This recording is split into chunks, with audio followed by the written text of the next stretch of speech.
Talking Taps. Oh, wait, should we do that again? 3, 2, 1. Welcome to the first episode of Talking Taps. Today, I'm going to do a full introduction, actually. We're out to do things one-on-one these days. We don't have to use Zoom, which makes a difference. We have an exclusive interview, ladies and gents, and everything in between. I am joined... by the way, I'm reading this off my laptop because I don't prepare for these things. Rehearse. I don't rehearse. I don't. We're improvising. Exactly. But I want to say this just to make sure I get it right. I'm joined by not only a friend of, 16 years now? Something like that? 16, 17. I think it's been 17 years. Yeah. The pandemic took out 2, where I just don't remember any of it. But also colleague, co-creator, artist, mentor, on occasions drinking buddy. Yeah, all right. And today is also my guest, Lee Payne. How you doing? I'm good. Thank you very much for that. All right. Beautiful introduction. We're not doing product placement. We just happen to be drinking Coca-Cola. There's no product placement. Not sponsored. Just for the record. It's just really hot out, so we are drinking Coca-Cola. All right. It's going to upset some people. So I want to start by saying, actually, what I sort of personally love about your tap dancing is the sense of fun and spontaneity that you bring to the table, to the floor, and to... Well, that's kind of you as a person, right, as well. I tried to be, I guess. I'm looking at my notes here. No worries. So, actually, personally, for me, I felt like sort of with everybody else that I met up until meeting you, the gate was fairly closed. That's not strictly true, but jamming and trading became a different experience for me when I met you. And there was just that sense of openness and that sense of like having fun, rather than the sense of trying to almost like, I don't know, conquer or get one over on somebody. Do you know what I mean? And so I do have some questions lined up. I just want to, sing your praises for a couple of seconds. Yeah, it was just that kind of vibe thing, and that fun attitude I've tried to sort of carry over into into my approach as well. As I saw that, and I was like, yeah, I want a piece of that. So I want to ask you. Let's just go back to the beginning. What was it that ignited the spark for you?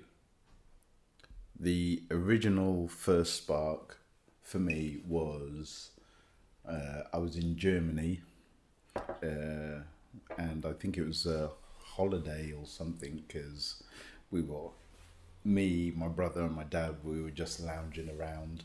At this particular time, I was very much martial artist.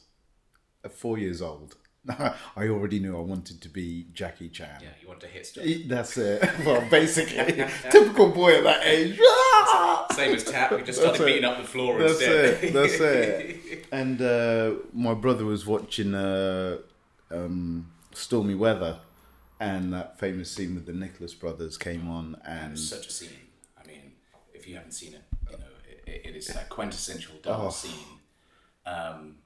Back in the day when people thought it was okay to jump off a balcony over your brother into the step below and go into splits and just keep doing that. This is what we do. 6 hip replacements later.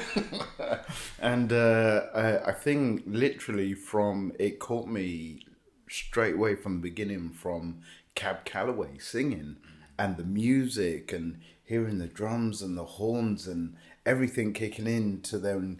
Cab singing, and then the Nicholas brothers came, and when they stepped up and started, and I just heard, what is that sound coming from that feet? And what my dad said to me actually the other day, he said, I still remember you saying, what was the sound coming from their feet? Which for me meant a lot, that I'd already had such appreciation for the art of tap dancing, because it wasn't, what's that noise? that everybody says, "Oh, you make great noise with your feet," and it's I mean, yes, it's nice. It's well-made noise. Quote. So quick plug. Allmadenoise.com. You could pay me later. But it was this sound that I found enriching and just drawing me in. And I watched the whole thing. Turned around to my dad. I said, "I want to do that," and that's where it began. And after that, there were just no classes that did anything like what I wanted to do. Yeah, that's interesting. So a lot of people saw that clip and had their minds blown, including me. So you saw them when you were 4 years old. Yeah. You started taking class. I started taking class and I got kicked out after the second day. Why did they kick you out? Because I couldn't keep my arm still. I couldn't do the regimented stuff. The regimented parallel. Right. So I was too busy being free. And yeah. So my experience is similar. I just couldn't stand still. For tap dancers, I think it becomes a kind of early on. Becomes a kind of ADHD type thing, a dysfunctional thing, an inability to listen to what anybody's telling you and just explore that fun of exploration. Exactly. And that was really kind of missing in the education in England for tap. Definitely. That part of it was really stunted in a way. Obviously there's a difference here between your path as a tap dancer versus somebody who is able to work in show business. Yeah. And it's sort of trying to make those two paths meet, because like for instance, you were on Riverdance for how long was it? I was on Riverdance for 11 years. 11 years. So for those of you who haven't seen Trading Taps in Riverdance, which is a Tariq Winston, we know Tariq, right? Yeah. A sort of piece of choreography battle, quote unquote. Yes. Battle between the Irish dancers and the quote unquote American tappers. But it is a stunning, a stunning moment in sort of, I don't know, show business, I suppose, where improvisational tap actually got put into the spotlight.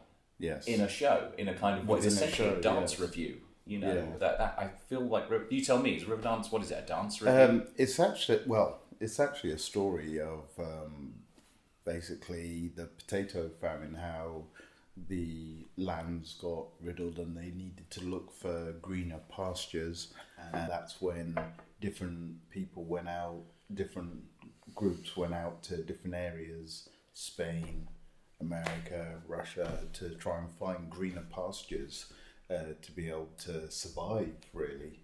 And that's pretty much the basic story. I've been in it for 11 years and I still haven't got a clue. I had no idea that's what Riverdance was about. I just thought it was a bunch of Irish dancing.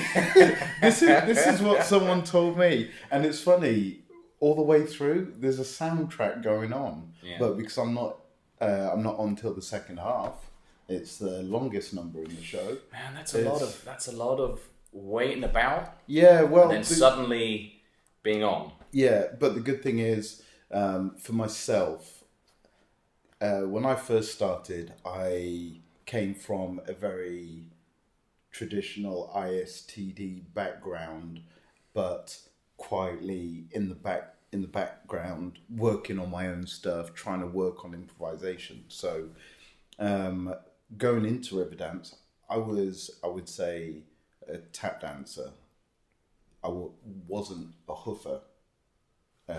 So to speak, because I didn't have the accessibility options to be able to go and take class with all the greats and all the people that have the knowledge, and being of the age I am, technology slowly, there's something called YouTube and going through that mode and then starting to look up. And so for me, my process was a lot slower. So before I started to get into grooving, improvisation, or learning how to communicate with other tap dancers through the music, I wasn't. I was 24, 25 when I began really getting into it and switching, and yeah, it took a while. So at the beginning, I was just straight tap dancing, but I had the opportunity to learn from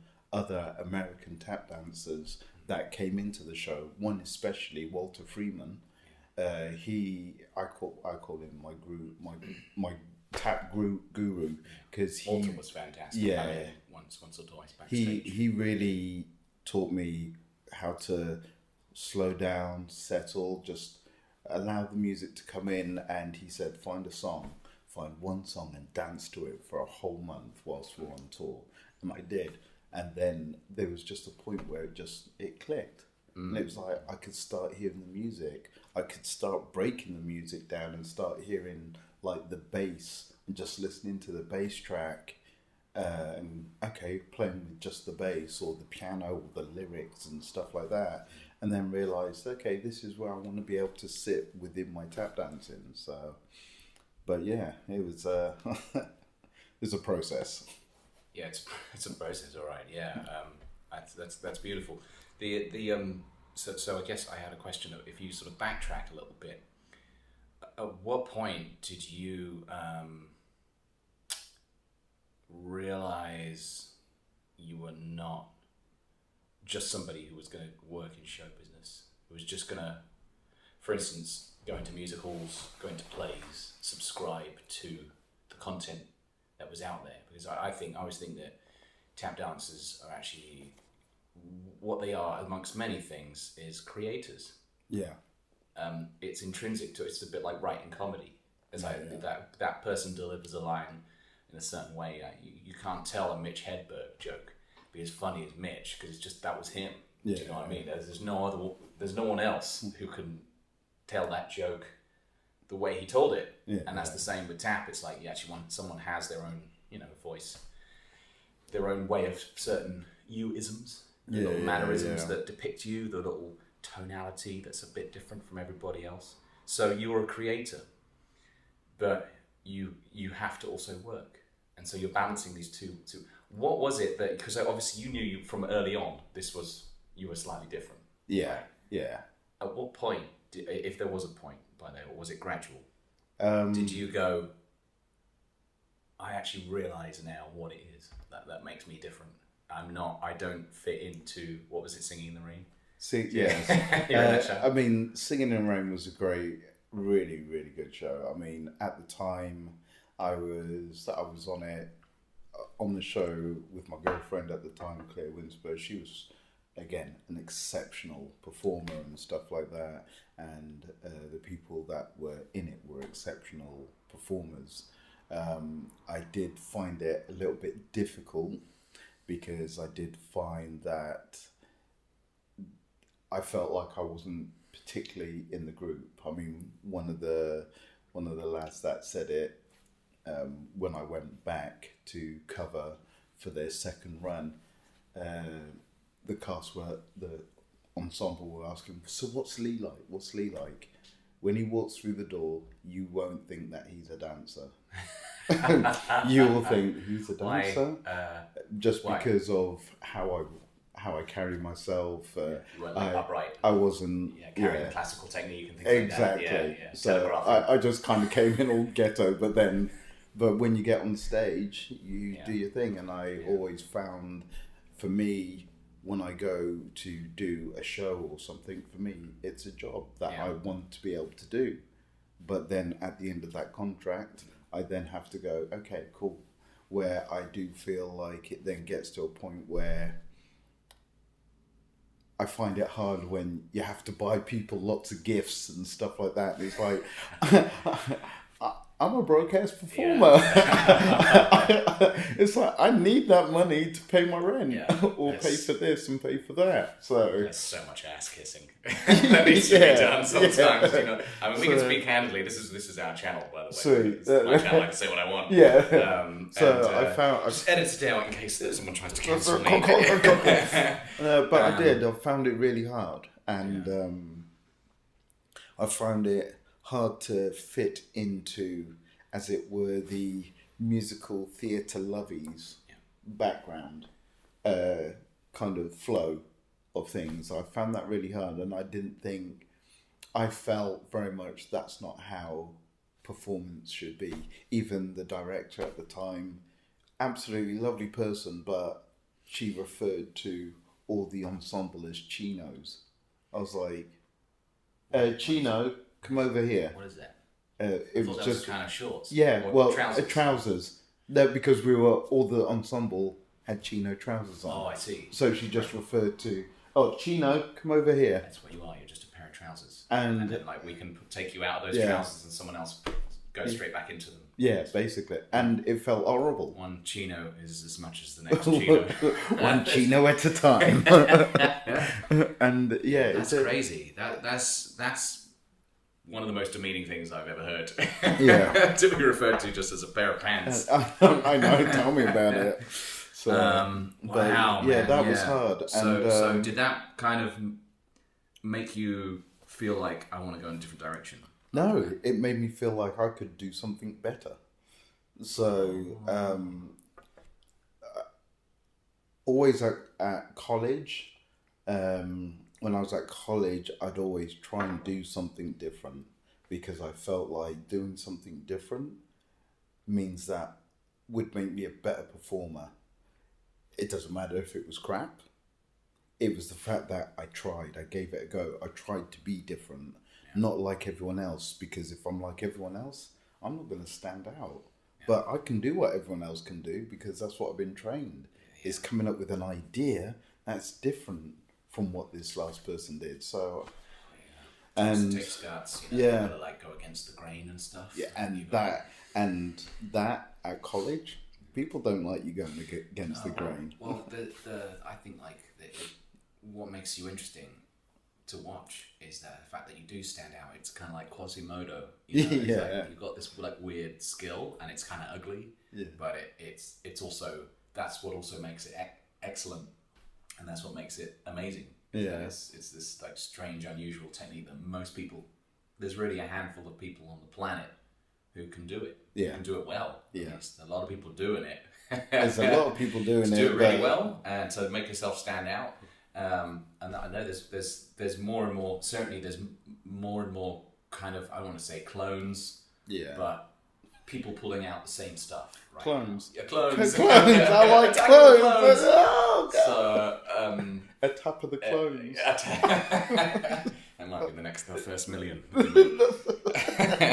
George Lucas, if you're listening, cool. We're ready. But people do seem to be, I suppose, I guess that, just to your point you made earlier, which was about how not having YouTube and not having these frames of reference, that you had to forced to be kind of more creative. Yeah. In the sense that you had to just I would hear about something. Yeah. I heard about Andrew Nemeth, who is one of the few people who does this really well, who plays married notes. Yes. Multiple, two at a time, things like that. I just heard about it and I was like, that's a really amazing idea. So I spent the next day in the studio just trying to figure out heels and toes and things that go together. Do you know what I mean? I didn't come up with anything great in the time, but then you see it, and now you can just see it. You go on YouTube, and it's I can find Chance Taylor. And the thing is, now you can just do it. Which you can do it, yeah. I find so impressive, and I am so honoured to be ever in the studio within your presence, because this is not about me, dude. No, I know it's not about you, but I'm allowed to say something. God damn it! Well, thank you. That's a massive compliment. But again, it inspired me so much to go, okay, you know what? I need to be able to find who I am as well as a tap dancer. Back when we first met each other, was it the Digress Bar? Yeah, that's right, London. Yeah. And us getting told off for jamming at the back of a jam. Jamming at the back of a jam at a jam. During the jam. We're That's jamming. The jam, not you. Yeah. And that day, that evening meant so much to me in the world, to me within the world of tap, because like you said, I felt like I hadn't really found anyone who just wants to enjoy.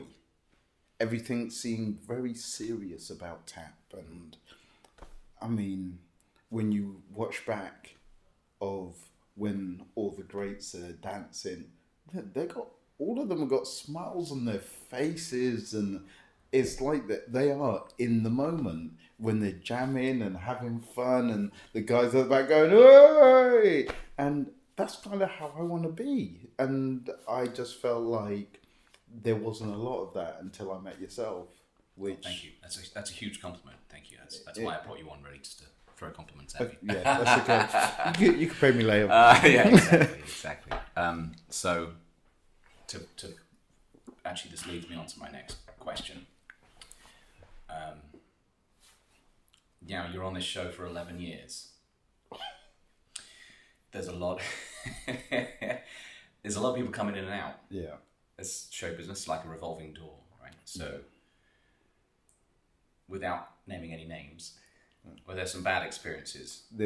My first tour was absolutely horrific. What was bad about it? I'm quite happy to mention names because I think it's important that people understand. I had an amazing choreographer, assistant choreographer, which was Richard O'Neill. Oh yeah. He saw my potential. I worked with him in Singing in the Rain. He trained me up for Riverdance, and got me in the show, which was amazing. My first tour was with Toby Harris. Toby was amazing. He said, find yourself a groove and just work with that groove and build upon that groove. And that was almost like the beginning of my, as it were, improvisational training. And then there was our dance captain, Rolo Hendricks. He was awful. He was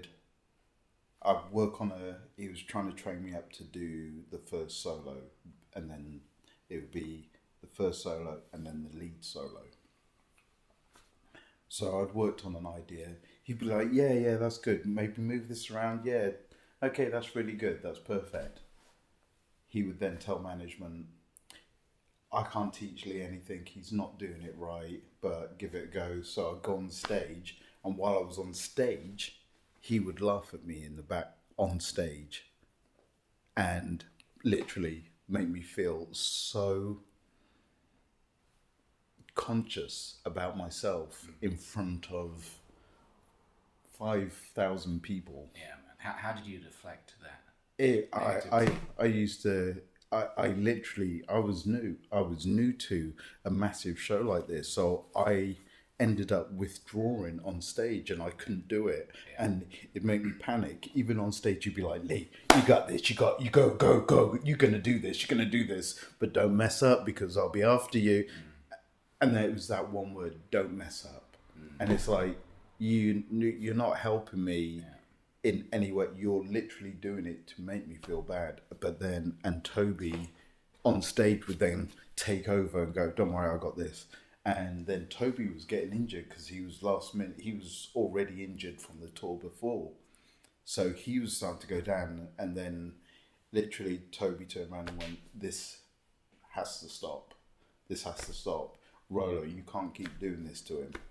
Lee, you can't keep backing out. Yeah. So, and that was a real kind of eye-opener for me. So anyway, I went on stage. I worked on a new solo. I got this solo down. I knew I had this solo down. Rolo said, Lee can't do this. He can't do the show. He's not going to ever be able to do a solo and stuff like that. He's no good. And Richard came up to me. He was like, Lee, how are you feeling about that? I'm fine, but every time I do something, Rolo's telling management I'm not doing what he's asking me to do. And then management and the bosses are getting annoyed because I'm going on stage, I'm doing exactly what Rolo's telling me to do, but it's not what management want me to do. I see what you're saying. So he was literally throwing me under the bus without me knowing I'm being thrown under the bus. Yeah. Luckily, Richard had seen this. He's seen exactly what had been happening.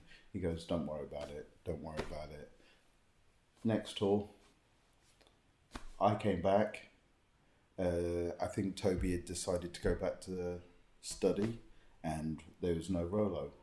And then that's when Walter came in, which was incredible. Yeah. And then there was this other guy, I won't mention his name. He came in straight from the ghetto and all he wanted to do was beat me up because I was friends with the Irish guys. Some of my closest friends were Irish dancers, and was that because like he didn't want you to be friends with white people?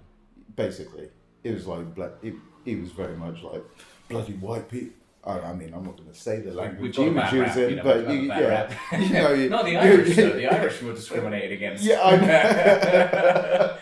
I mean, they were just like us, right? They weren't allowed in pubs. Did you know that? I mean, it wasn't quite as bad, but they weren't allowed in pubs. Yeah, I know. You know? I mean, at least black people now and again got to sit at the back of pubs. Irish just weren't allowed.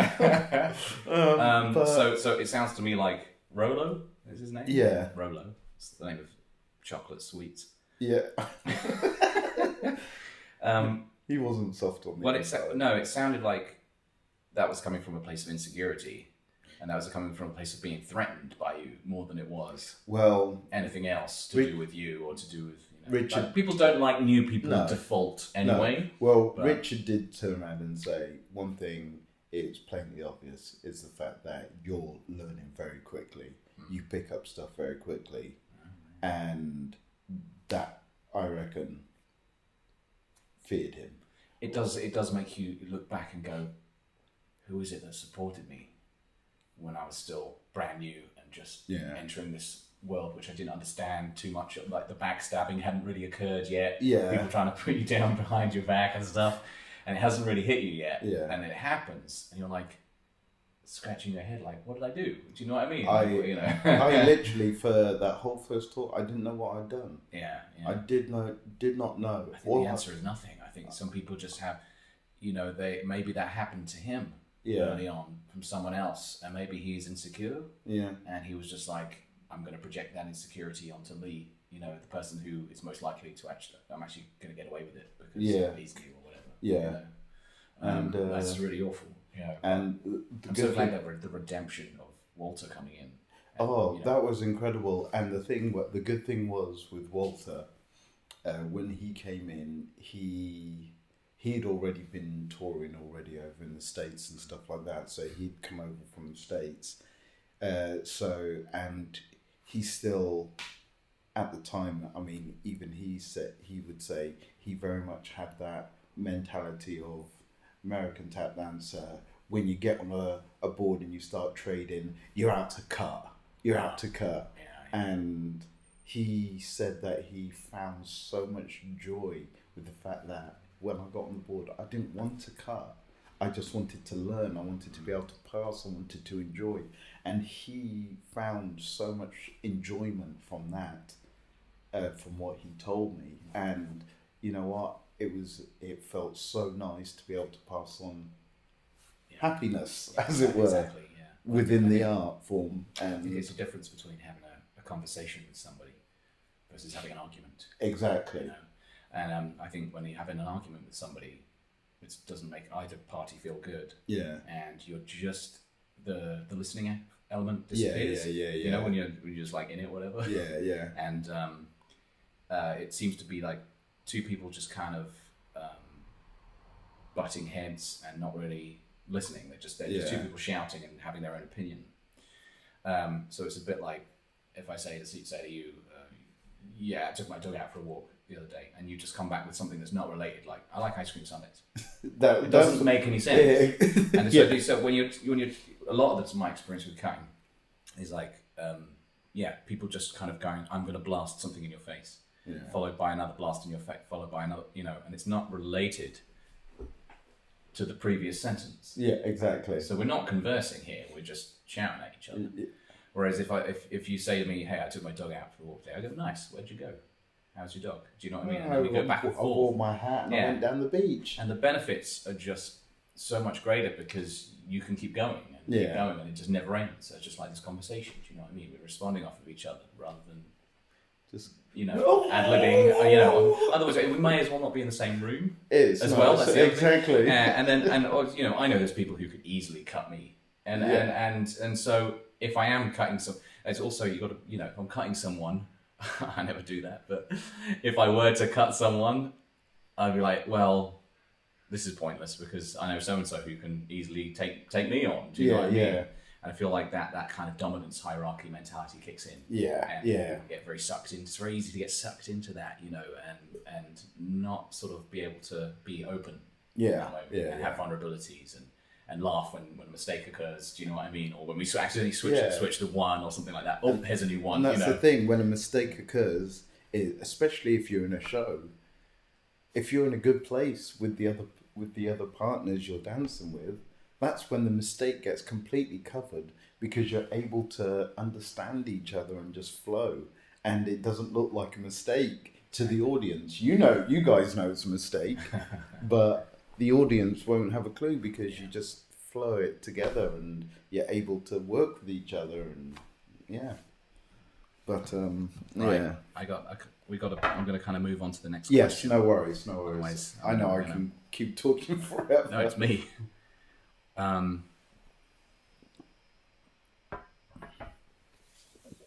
After having sort of been through sorry, that took me a second because my question is not that smart. So I need to change this a little bit. I need to paraphrase. Where are you at now? How do you feel now? Compared to how I felt, probably about 4 years ago, I'm definitely in a better place. I'm doing some teaching down at ICT, Institute for Contemporary Theatre. I am working on my own little projects here and there, taking some time to build up some money to be able to start paying for things. While I was on Riverdance, I got married, and unfortunately that went sideways, and I was pretty much forced into barely seeing my kids, and I was generally made out to be a bad person when I was quite happily giving everything I got to make sure the kids were happy. And a lot of that brought my whole self-esteem down, my confidence started to dwindle and stuff like that. And then I met Anya, and then everything started to build back up. Life started to get better. Teaching, working on my own projects, deciding to actually spend a bit of money on myself, because I never spend money on myself. So I was able to get a new pair of jeans, even though I'm not wearing a new pair of jeans right now. We won't talk about that. It's too hot. It's too hot. But yeah, and learning to go, okay, yes, I will always be there for my daughters, but I have to look after myself as well and make sure I'm happy to be able to get my work done and to achieve more. Do you feel like going through what you've been through in the art form has given you strength to kind of push through? So it's like sort of sounds like quite a big ordeal, being made to sort of be the bad guy in the situation, where that's clearly not the case. There's always two sides to that story, Yes, to every story there's always another side. There is always another side. Do you think do you think that having the art form in some way actually gives you a sort of weird strength or an outlet for those times where you're not feeling so great? Yeah, of course, definitely. It's a kind of therapy sometimes. Do you know what I mean? Art is therapy. Yeah, right. It allows you to step away from everything that is messed up or going pear-shaped in your life, to be able to go, okay, allow myself to focus on this for a second. And that hour, even if it's just doing some sketches, working on an idea for a new show, or designing some new tap shoes or something, just taking that hour out allows your brain to almost reorganize itself to be able to then step forward and go back into, okay, taking a moment, I know what I need to do. Do you feel like there is a level of detachment as you get older from tap dancing? Yes. Yeah. Definitely. Understanding that the body gets older. Definitely. Each morning I sound like breath just sitting here talking. Yeah. In the morning, sounding like a transformer when you get out of bed.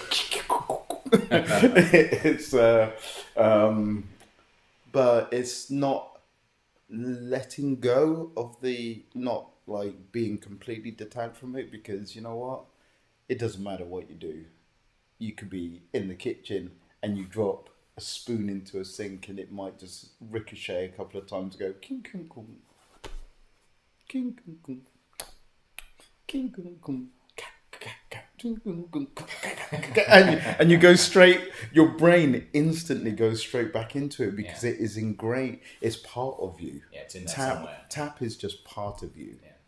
But understanding that life cannot just be about the one thing, especially when you're a creative. And being a tap creative, there's so much more things that you want to be able to do with tap, and how many different things are connected to tap music. Obviously, different dance forms, performance. You could link so many different things to it, and if you figured this out, you can do anything. Yeah, I believe that. It's Yeah. one of the hardest things to figure out and do well, and to have an approach and to have a voice of any kind. That's 20 years of sucking, maybe 25 where you're kind of going, all right, I'm seeing out a bit more now. Yeah. And after 25 years, if you're still alive and if you're still doing it regularly, which you've is got to be doing something exactly. right. You might have something to say. That's how I feel about it. Yeah. Because I think that it becomes very narrow-minded. I suppose that's the origin of that question. I think it becomes very narrow-minded if you just go into it, like spend time in the studio with your shoes on and just keep going, and then every now and then you do a performance and this, that, and the other, and you just keep tapping. It can become quite narrow-minded. Actually, what you need is to be able to tell stories, and that requires living life and going through ordeals. You need to have other parts to your life, not just tap dancing. Yeah, and that includes light and shade. That's like, it. Like you were describing some of your personal struggles, but that actually kind of becomes a part of the story of you, of who you are, and like being able to find joy in what you do still, despite all of those things. Yeah. Now it means something. If you were just finding joy on its own, like without having been through anything, with the perfect life, no one has that. But you know what I'm saying? Yeah. That thought. Let's take a thought experiment. If you didn't have any problems and then you were finding joy in your art form, it would most likely be quite one-dimensional. Yeah. But it's not, because you've been through. You find that you'd be staying on that one path. Yeah. You've been on the highest of highs and the lowest of lows and everything in between. And because of that story, it kind of makes up the different elements. The way I see it is the tap is like the stem of a tree, the bark. What's it? You know what I mean? I can't even say it. It's like the root. It's like the roots, the center of the tree, and then all the different branches that come away from the tap. I mean, I've been lucky enough to do, because I like a bit of all arts and media and all of that, film, animation, music, and I've been lucky enough to have involved tap in most of these different branches that are possible within arts and media, even art exhibitions. I've been an art exhibition. Good job I didn't have to stand still, but that would have been awful. But again, being able to bring art, tap into that art area, it's, you've got to be able to explore and, understand, okay, you know what, I'm not out there to sell out. I'm out there to explore, to see what I can do, to see what I can find, what can I grow, what can I develop, what can I create that is not this, but no, something new, something. And is that search for looking for something new. That's freedom. That's the freedom of it. And you're not constrained by, I think it's important to not be constrained by the need to impress people, the need to serve the audience. It's nice if they find it impressive. But that's just like, you just happen to like it. If they There's enjoy, lots of people who don't like this. Oh god, yeah. They don't want to say much, and they don't want any part, and that's fine. It's like a radio station. You broadcast, and people either tune in or they tune out. Yeah. I don't really care. I don't really care about people's opinions. I think most people enjoy tap dancing though, but they just don't know it. Yeah. Do you remember when we were in Red Hill, and we were jamming in the streets, handing out things, That's and right. I turned around to one guy. I said, "Look, I will buy. You buy 2 tickets. Come and see the show. If you do not enjoy it, I will personally pay for your tickets." And he came up to us backstage of the Red Hill Harlequin Theatre, and he said, "I don't want your money." That's that lovely. was amazing. That's the really tickets nice, were too cheap, Yeah. and that we'll be charging for tickets. I think we were. Now that you mentioned it, cut that out. But that's really nice. It's one of those things that reminds me, you know what? I enjoy what I do, and you know what? I'm good at what I do. Yeah. And it's taken me a long time to be able to say, I'm good at what I do. Yeah. You need to be able to walk the walk as well as talk the talk. Exactly. Do you know what I mean? I feel like going back to that first conversation we had about the guy not treating you so well. Yeah. There's a lot of people who talk the talk. Yeah. But they don't back it up. That's They it. can't quite back it up. Yeah, yeah. And it's always the people who can't quite do it. They can do it past a certain point, so they've gotten to a certain level. Yes, but they can't get go any further, that's and that's the problem. It's an ego thing. That's the problem. Ego gets in the way. Do you know what I mean? They think that they're there, and they think, "I've got this. Yeah. I've got it." And no, my point is, you never have it. No. And once you realise you never have it, because you can always play something with slightly better timing, or choose a different tonality, or choose a different. Do you know what I mean? There's so many preferences in there. Dynamics. There's so many preferences that there's no such thing as a perfect solo or a perfect moment or a perfect trade or a perfect performance. There's always some kind of thing. Well, maybe it had too much fire, and it was great because it was ferocious, but it wasn't quite honed enough. Yeah. And maybe it was accurate musically and everything was in place, but it wasn't exciting enough. Yeah. And then going back and forth, not enough singing going on with my feet. And so that's what I mean when we never have it. We never actually fully get it. And once you realise that, I think that's the time when you get it. it's Pretty a much, paradox. yeah. Once you realise you'll never get it, you'll never be perfect, is the time that you start to become because great. you learn to understand, okay, this is my vocabulary, and I know how to work my vocabulary. Ooh, yeah, Duke Ellington, he said, I know. he said, I'm gonna butcher this quote, but the Duke Ellington quote is the wiser, the best players are those that master what they can play. Yeah. So that's just 4 or 5 things. Yeah. Do you know what I mean? It's so you've got paddles, shuffles, toes and heels, wings, rolls, boom. You can say it all with just that. Yeah. You can say it all. I quickly, before we wrap this up, no problem. And my laptop's making noises now. If you can hear that humming in the back, it's just overheating in the weather. I have a little section which I like to call Inside the Tap Dancer's Studio. Okay. It's 10 questions. Ooh. And they're just short fire questions. Cool. You can spend as short an answer, 1 word, or as long an answer as you like. I was going to say, have I got a buzzer? 1944, Bunny Days. Dance with David. What is your favourite song? Somewhere Over the Rainbow. Ding! Correct. Okay. Who is your favourite tap dancer? Jimmy Slide. Ding! It's still. By the way, we haven't organised this. This is not a loaded thing. What is your favourite instrument? Trumpet. Okay.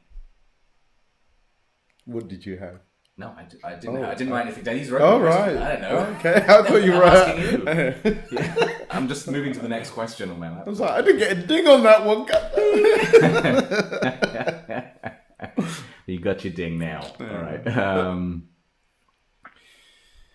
This can be context of dancing or not or any context you like. What do you like about yourself the most?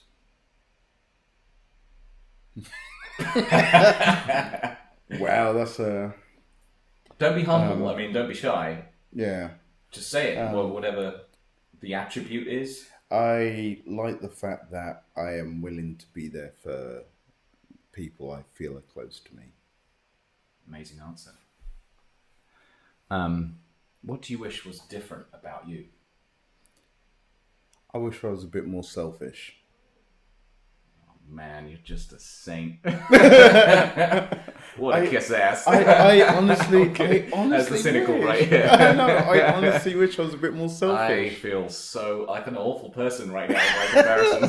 Thank you, Lee. I will not be having you on again. Oh, God damn it. I'm just kidding. What is your favourite sound? That one? My favourite sound. Wow. The sound of a well-played bass guitar. Okay. Or an upright bass. Upright bass. Upright bass. Yeah. Cool. Let's go with that.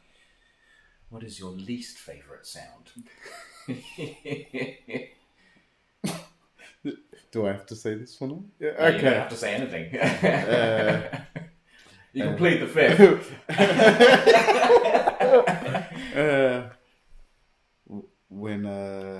When someone is having a go at you in a high decibel tone, Yeah. for absolutely nothing. Hits you in the ears and is unjustified. Basically. Any sound that's unjustified. Any sound that is unjustified. It's annoying, yeah. This is dance related. Do you think music or dance first? Do you go sound or do you go movement? Which way are you leaning? Music. Music. Cool. Me too. Okay, and this is a complete silly question. And it's a two-part. It's question 8 and 9 are part of the same thing. If heaven is real, and you get there, who do you talk to first? And what do you ask them? So that might depict who you talk to first. Peg leg baits. Clayton Pegleg Bates, and what is your question? How long did it take him to work out using his stump as a bass line? That's a deep tap question. Yeah.